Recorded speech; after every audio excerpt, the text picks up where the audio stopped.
High বন্ধুরা, তোমরা সবাই কেমন আছো? আমরা তো খুবই ভালো আছি। আশা করি তোমরা খুব খুব খুব ভালো আছো। তো আজকে কি এই রান্না করছি, কি কি উপকরণ নিচ্ছি, কিভাবে করছি, সবই তোমাদের সাথে শেয়ার করব। তোমরা শুধু একটু ধৈর্য ধরে পুরো ভিডিওটা দেখো, ভালো লাগবে। তো দেখো, ফার্স্টে গ্যাসটা জ্বালিয়ে নিলাম আর তাতে একটুখানি জল দিয়ে দিয়েছিলাম আর 6টা মতন ডিম নিয়ে সেদ্ধ করতে দিয়ে দিলাম। এবার দেখো কি কি নিয়েছিলাম। দুটো মতন পেঁয়াজ নিয়েছিলাম, একটা পেঁয়াজ দেখিয়েছি, আর একটা রসুন নিয়ে নিয়েছিলাম, আর একটা টমেটো নিয়ে নিয়েছিলাম। সেগুলোকে খুব সুন্দর করে কেটে বেটে নিয়েছি। তো কড়াইতে দেখো তেল দিয়ে দিলাম। তো কড়াইতে পরিমাণ মতন তেল দিয়ে দিলাম। তাতে দিয়ে দেবো কিছু জিনিস ফোড়ন, যেমন দিয়ে দিলাম এলাচ ফোড়ন 4টে মতন, আর দিয়ে দেবো গোলমরিচ ফোড়ন,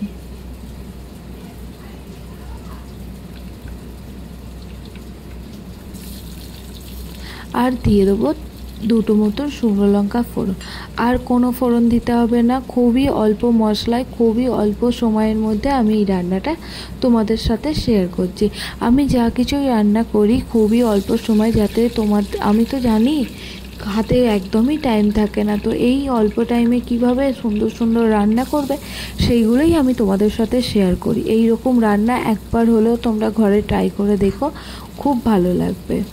তো দেখো, তেলে সুন্দর করে আমি ভেজে নিচ্ছি। এবার আমি দিয়ে দেবো দুটো মিডিয়াম সাইজের পেঁয়াজকে ভালো করে কুচি কুচি করেছিলাম, একদম স্লাইস করেছিলাম। সেটা দিয়ে আমি খুব সুন্দর করে ভাজবো যতক্ষণ না একদম বাদামি কালারের হয়ে যাচ্ছে।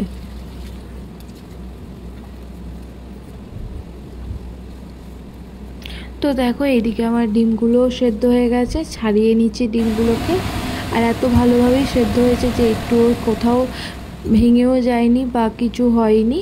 দেখো, ভালো করে আমি ছাড়িয়ে নিচ্ছি খুব সুন্দর করে। তো বাকিগুলো ছাড়িয়ে এইভাবে ডিমগুলোকে কেটে নেবে, তাহলে যে নুন, লঙ্কা গুঁড়ো আর হলুদ গুঁড়ো দিয়েছিলাম সেটা ডিমের ভেতরেও ঢুকে যাবে আর একটা আলাদা ফ্লেভারে পরিণত হয়ে যাবে। তো দেখো, এরকমভাবে আমি প্রত্যেকটা ডিমই কেটে নেবো। তো দেখো, খুব সুন্দরভাবে হালকা হালকা, একদম যে খুব যে কাটবে নয়। চলো, বাকিগুলোও কেটে নিলাম। তো নেওয়া হয়ে যাওয়ার পর আমি ভালো করে মাখিয়ে নেবো প্রত্যেকটা ডিমকে। আর দেখো, এরকমভাবে মাখিয়ে তো এইদিকে তো ডিমটা ম্যারিনেট করে রেখে দিয়েছি। তো এইদিকে দেখো, একটা প্যান নিয়ে নিয়েছিলাম, তাতে তেল দিয়ে দিলাম। তেলটা খুব গরম হয়ে গেলে আমি এক এক করে ডিমগুলোকেও ছেড়ে দিলাম। এবার ডিমগুলো বেশ ভাজা ভাজা হোক, একদম যে লাল লাল ভাজা ভাজা হবে একদম নয়, হালকা লালের ভাবটা থাকবে সেই রকম আমি ভাজবো। তো দেখো, এইরকম করে কেটে নিলেও যে ডিমে যে ফেটে ছিটকায় সেটাও হবে না। তো এরকমভাবেই কেটে নেবে। আর দেখো, একটা আলাদা কালার চলে আসবে, ভাজার পর তো আরও সুন্দর হয়ে যাবে। তো এইদিকে দেখো, আমি কড়াইতে তেল দিয়ে দিয়েছিলাম, পেঁয়াজ দিয়ে দিয়েছিলাম, পেঁয়াজটা প্রায় হয়ে গেছে। এবার এতে আমি নিয়ে নেবো 15টার মতো রসুন, খুব সুন্দর করে মিহি করে বেটে নিয়েছিলাম, সেটাই আমি সম্পূর্ণটা দিয়ে দিলাম। দিয়ে এবার কিছুক্ষণ বেশ কষিয়ে নেবো, যতক্ষণ না রসুনের গন্ধটা না সুন্দর গন্ধে পরিণত হচ্ছে ঠিক ততক্ষণ। আর এইদিকে দেখো, ডিমগুলো আমি তুলে নিলাম। তো দেখো, এবার আমি একটা থেকে 1.5টা টমেটো আমি খুব সুন্দরভাবে মিহি করে বেটেছিলাম। আমি কিন্তু একটা জিনিসও মিক্সি ইউজ করি না, আমি সব সময় শিলনোড়াই ইউজ করি।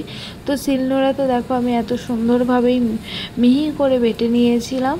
তো সেটাই আমি পেঁয়াজে দিয়ে খুব ভালো করে কষিয়ে নেবো।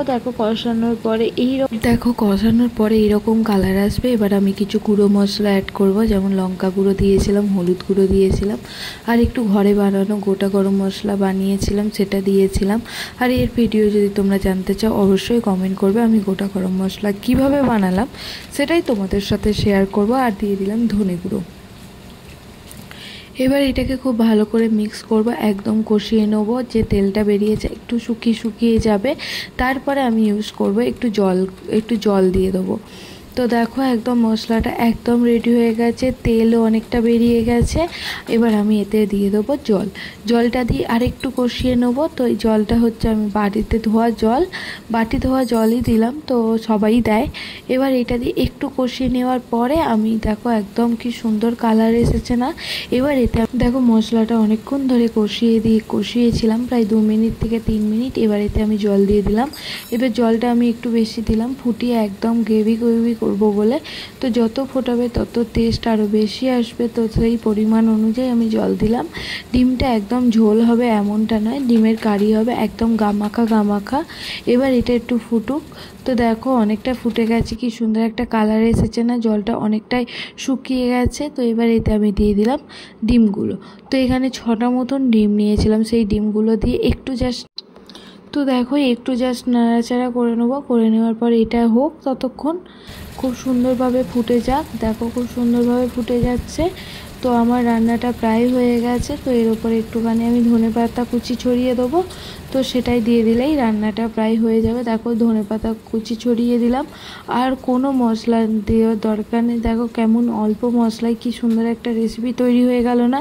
এই রকম আরও সুন্দর সুন্দর রেসিপি যদি দেখতে চাও অবশ্যই আমাকে সাবস্ক্রাইব করে রেখে দেবে। আমি সুন্দর সুন্দর রান্না তোমাদের সাথে শেয়ার করব। তো দেখো আর একটু ঝোলটা শুকিয়ে যাবে, তো ততক্ষণ ফুটিয়ে নেব। তো দেখো খুব সুন্দর একটা কালার আসছে না, খুব সুন্দর একটা, খেতেও খুব সুন্দর হয়েছিল। তো আমার ডিমের কারি হয়ে গেছে রেডি। এবার আমি কি তো বন্ধুরা আজকের লাঞ্চে কী কী খেয়েছিলাম সেটাই তোমাদের সাথে শেয়ার করছিলাম। তো দেখো ডিমের কারি হয়ে গেছে। তো এই দিকে আরেকটা প্যানে আমি একটু সর্ষের তেল নিয়েছিলাম, যেটা ডিম ভাজার জন্য যে তেলটা একটু বেঁচেছিল, সেই তেলেই আমি বেশ কিছুটা বড়ি নিয়ে নিয়েছিলাম। তো বড়িটাকে ভালো করে ভাজবো, একদম খুব সুন্দরভাবে ভাজবো। তো ভাজা হয়ে গেলে আমি কি করব, প্লেটে তুলে নেব। তো দেখো ভাজাটা প্রায় হয়ে গেছে, এবার আমি প্লেটে তুলে নিয়েছি। এবার আমি কড়াইতে বেশ কিছুটা একটু পরিমাণ মতন তেল দিয়েছিলাম। আর এই রান্নাটা আমি তোমাদেরকে পুরো দেখাচ্ছি না। তো দেখো ভাজা ভাজা হয়ে যাওয়ার পর আমি আলুগুলোকে একদম স্লাইস করে কেটেছিলাম, আর একটু নাড়াচাড়া করে একটু টমেটো কুচি দিয়ে দিলাম। দিয়ে বেশ কিছুক্ষণ নাড়াচাড়া করবো যতক্ষণ না টমেটোটা একটু গলে যাচ্ছে। এবার এতে আমি কিছু মশলা দিয়ে দেবো, যেমন দিয়েছিলাম ধনে গুঁড়ো, জিরে গুঁড়ো, আর শুকনো লঙ্কা আর হলুদ। আর কিচ্ছু দেওয়ার দরকার নেই। আর যদি তোমরা কাঁচা লঙ্কা খেতে চাও অবশ্যই কাঁচা লঙ্কা দিতে পারো। তো দেখো বড়িগুলো রান্নাটা প্রায় হয়ে গেছে, এবার আমি বড়িগুলো দিয়ে দিলাম।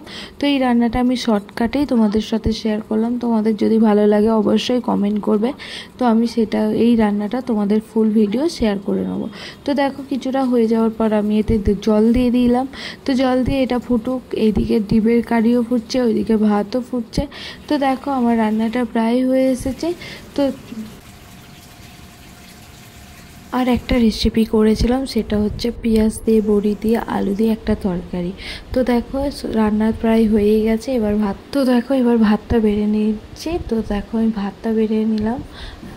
ভালো করে পরিবেশন করে খেতে দিলে খাওয়ার মজাটাই আলাদা হয়, আর খেতেও খুব ভালো লাগে। কার কার এরকম পরিবেশন করে খেতে দিলে খাওয়ার ইন্টারেস্টটা বাড়ে বলো তো তোমরা, একটু কমেন্ট করে জানাবে। তো দেখো বড়ি আলুর তরকারিটা দিয়ে দিলাম। তো দেখো বড়ি আলুর তরকারিটা কি সুন্দর একটা কালার এসেছে না, আর খেতে হয়েছিল দুর্দান্ত। যদি এর রেসিপি তোমরা জানতে চাও অবশ্যই কমেন্ট করবে, কমেন্ট করতে ভুলো না বন্ধুরা। আর তোমরা কোথা থেকে কি দেখছো সেটাও কমেন্ট করে জানাবে, আমার খুব ভালো লাগবে। আমিও তোমাদেরকে জানাবো আমি কোথা থেকে এই রান্নাটা করছি। আর দেখো এদিকে আমি 2টো ডিম নিয়ে নিয়েছিলাম, এবার একটু ঝাল নিয়ে নেবো। ডিমের কারির ডিমটা তো নেওয়া হয়ে গেছে, এবার একটু গ্রেভি নিয়ে নেবো। দেখো গ্রেভিটা কি সুন্দর একটা কালার এসেছে না। তো দেখো আমার ভাত বাড়া হয়ে গেছে, খুব সুন্দর করে পরিবেশনও করে নিয়েছি। আর তাতে নিয়ে নেব কিছুটা পেঁয়াজগুলোকে আমি রিং করে কেটে দিয়েছি। আর যদি আমার রান্না ভালো লাগে অবশ্যই লাইক করো বন্ধুরা। ধন্যবাদ।